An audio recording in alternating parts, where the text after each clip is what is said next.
It's a real positive that the rail strikes, which had been called for the East Line in the UK, the London North Eastern Railway, LNER, have been called off.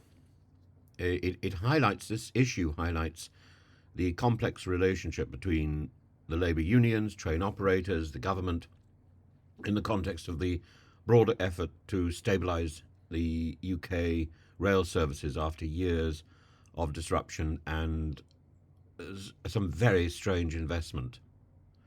Why invest in an entirely new railway like HS2 when the rest of the system is on its knees and unable to function, hasn't got proper investment, isn't in charge of what it's doing? The railway, the stock, the actual trains, are not owned by the people who run them. So they're not in control. Everything is rented. The rail tracks are controlled by a different company. The whole thing is a mess. Initially, the strikes were planned by ASLEF, representing the train drivers, in response to what they described as a breach of agreements on working practices by the LNER management. And the core issue was the reliance on voluntary overtime, particularly during weekends, a long-standing concern from various train operators. And the strikes were scheduled for every weekend from August the 31st until November the 10th, threatening significant disruption on routes connecting major cities like London, Leeds, Newcastle and Edinburgh. But before the strikes were set to begin, ASLEF announced that an agreement had been reached with LNER, leading to the suspension of the strike action, and this resolution was seen as a crucial moment for the new Labour government, which had been under pressure to resolve the industrial unrest that had plagued the railways during the previous Conservative administration. The strikes, had they gone ahead, at almost exactly the same time as they went ahead last year, by the way, would have been a significant embarrassment for the government. I remember last year, ULEZ came in on the same day as pretty well a national railway strike, meaning that not only could one not get into London by train, but even if one got into London, one couldn't one couldn't get through London because the underground was also on strike. It was pointless, utterly pointless. And I had an obligation to go into London on I think the 1st or the 2nd of September. I had no choice. So I it's this sort of mess, and if you can't rely on a service, that service becomes utterly pointless. And at the moment, it's not simply that there's a threat of railway action. There's also the problem that this whole company is so underfunded and so badly run that there is no guarantee the trains will arrive on time or even function. The agreement between ASLEF and the LNER underscores the power of negotiation in resolving industrial disputes. I mean, it is phenomenal talk.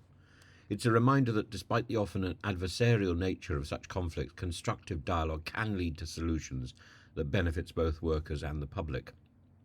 And the union's General Secretary, Mick Whelan, emphasised the resolution with LNER was not only about avoiding disruption, but also about improving workplace practices, which ultimately contribute to a better safety and better standard, a better service for passengers. From a political perspective, the timing of these negotiations and their outcomes is significant. The strikes were initially called shortly after the new Labour government, led by Transport Secretary Louise Haigh, had successfully negotiated a 14% pay rise for the train drivers over 3 years. And this pay deal was a major step in addressing long-standing grievances and was a key part of the government's strategy to restore stability to the rail network. But it was not quite a full resolution. And the Conservative opposition, led by Kieran Mullen, the opposition rail spokesperson, was quick to criticise the situation as was right. The Conservatives argued that the very fact the strikes were called in the first place, shortly after Labour got into power, was evidence that the Labour government had failed to effectively manage industrial relations on the railways. And this criticism reflects the broader political tensions surrounding the management of UK's of British infrastructure, of the train system, which has been a contentious issue for successive governments. But the recent resolution, or apparent resolution, of the LNER rail strikes illustrates this delicate balance between labour rights on the one hand, management practices on the other, and government oversight.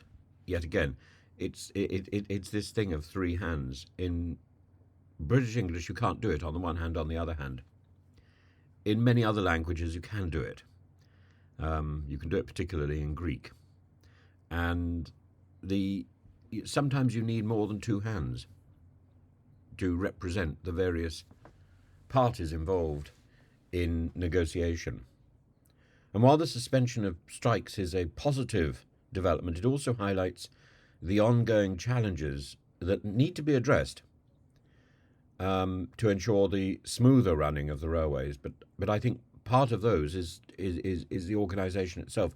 We need to get we need to get a better system running, because the system we've got is ineffective, because one part can always blame the other for the inadequacy. And if we can't get that smooth system, ongoing challenges, if ongoing challenges aren't addressed, then there won't be a railway system to rely on. And without being able to rely on it, it might just as well not be there. So as the government continues its efforts to resolve industrial disputes and to prioritise paying out workers, which it clearly is doing at the moment, the situation at the LNER serves as both a cautionary tale and a hopeful example of the potential for negotiation to achieve mutually beneficial outcomes. It's a positive, really.